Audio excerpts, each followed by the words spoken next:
सुबह के ठीक 6 बजे थे। बारिश हल्की हल्की हो रही थी।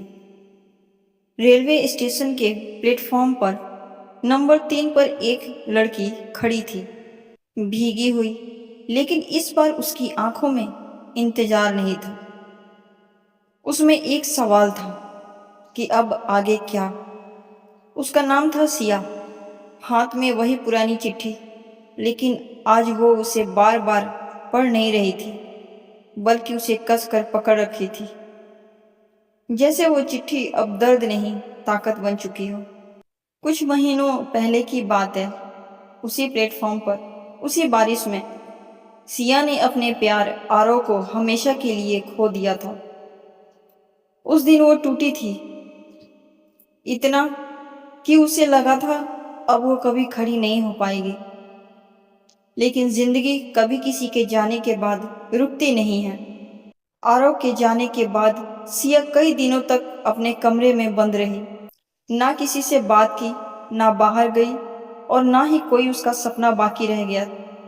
बस एक सवाल, अब मैं जी क्यों रही हूँ। एक दिन उसकी नज़र उस चिट्ठी पर पड़ी जो आरव ने उसे आखिरी बार दी थी। मैं बस तुम्हें खुश देखना चाहता था। सिया ने पहली बार उस लाइन को एक अलग नज़र से पढ़ा।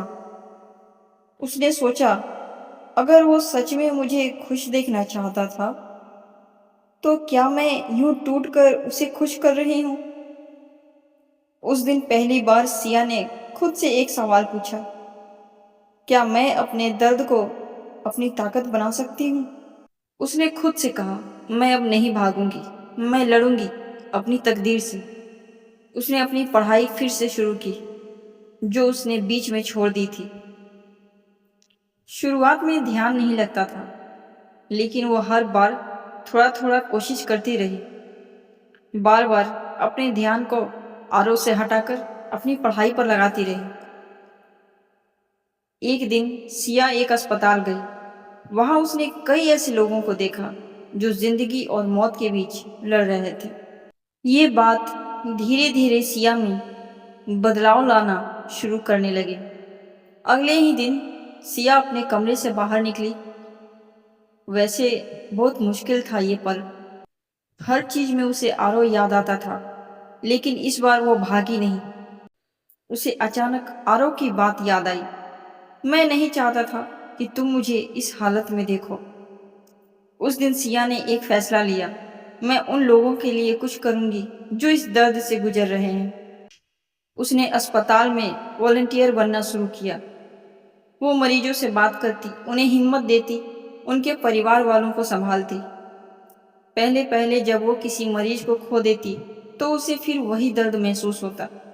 लेकिन इस बार वो टूटती नहीं थी, वो और भी मजबूत हो जाती थी। धीरे धीरे लोगों की जिंदगी भी उसके कारण बदलने लगी। सिया सिर्फ एक वॉलंटियर नहीं रही, वो लोगों के लिए एक उम्मीद बन गई। एक छोटी बच्ची जो इलाज से डरती थी, सिया ने उसे हंसना सिखाया। एक बुजुर्ग जो हार मान चुके थे, सिया ने उन्हें फिर से जीना सिखाया। लोग उससे कहते, तुम्हारी बातों में कुछ खास है, तुम दिल को छू लेती हो। सिया मुस्कुराती, क्योंकि उसे पता था ये ताकत उसे कहाँ से मिली है। कुछ सालों बाद सिया ने अपना एक छोटा सा एनजीओ शुरू किया, नई राह, जहां वो ऐसे मरीजों और उनके परिवारों की मदद करती थी जो जिंदगी से हार मान चुके थे। अब वो सिर्फ सिया नहीं थी, वो एक प्रेरणा बन चुकी थी। फिर एक दिन, आज कई सालों बाद, सिया फिर उसी प्लेटफॉर्म नंबर 3 पर खड़ी थी। उस दिन भी बारिश हो रही थी, और आज भी बारिश हो रही है। लेकिन इस बार उसकी आंखों में आंसू नहीं थे, उसकी आंखों में एक चमक थी। उसने आसमान की ओर देखा और धीरे से कहा, आरव, तुमने कहा था कि कुछ कहानियां अधूरी होती हैं, लेकिन देखो, मैंने हमारी कहानी को खत्म होने नहीं दिया। मैंने उसे एक नई शुरुआत बना दी।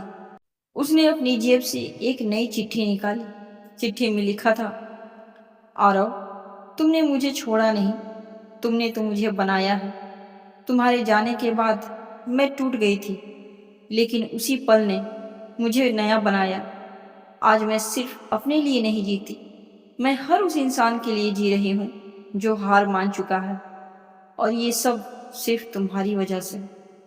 सिया। सिया ने चिट्ठी को हवा में छोड़ दिया। बारिश की बूंदें उस पर गिरने लगी, और इस बार प्लेटफॉर्म नंबर 3 पर कोई इंतजार नहीं कर रहा था। वहां एक नई शुरुआत खड़ी थी। जिंदगी में कुछ लोग हमें छोड़ जाते हैं, लेकिन वो हमें खत्म करने के लिए नहीं, बल्कि हमें बनाने के लिए जाते हैं। दर्द अगर आपको तोड़ सकता है, तो वही दर्द आपको बना भी सकता है। बस फर्क इस बात का है कि आप उसे कमजोरी बनाते हैं या अपनी ताकत। क्योंकि असली जीत खुश रहने में नहीं, टूटकर फिर से खड़े हो जाने में होती है। अगर आपको वीडियो अच्छा लगा हो तो वीडियो को लाइक कीजिए और हमारे चैनल को सब्सक्राइब कीजिए, क्योंकि हम आपके लिए ऐसे ही कहानियाँ लाते रहते हैं।